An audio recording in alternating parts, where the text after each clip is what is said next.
Hi, I'm Victor Cohen. This is the MCAT for Victory Anki course, and today we're going to talk about Anki statistics. One of the best features of Anki is all the data you get from studying. By looking at the data, there is so much information that you can learn. To open the statistics, click on Stats or press T on your keyboard.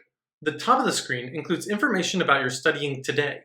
You can see how many cards you've studied, how long it took you to study per card, how many times you pressed again, and the type of card that you have seen. Next, you can see how many cards will be due in the future.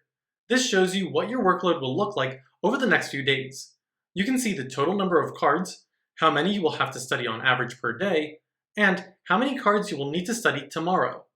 Next is the calendar, where you can see your previous and future workload, and that is followed by your previous reviews. This shows you how your workload has looked like over the last few days. You can see how many cards were new, young, mature, and more.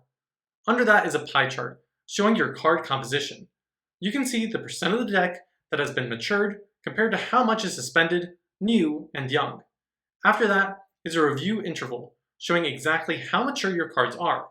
The average interval is a great way to see how often you will see the average card again. Then comes the card ease, which shows you what value the interval will be multiplied by on average. A higher ease factor means you know the material very well and will not be seeing cards as often. A lower ease factor means you will see the cards more often because you're finding them more difficult. If you have a lot of cards with a low ease, there may be an issue.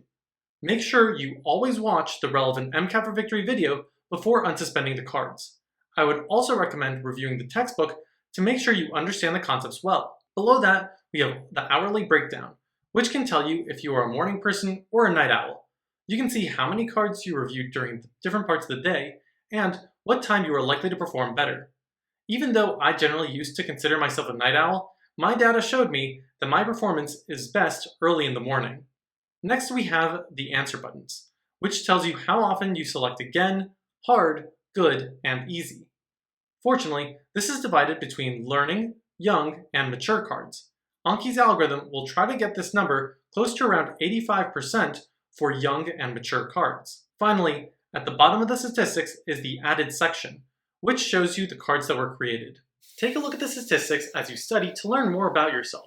You can see how long it takes you to review information, the best time for you to review, and how the ease of your cards is looking.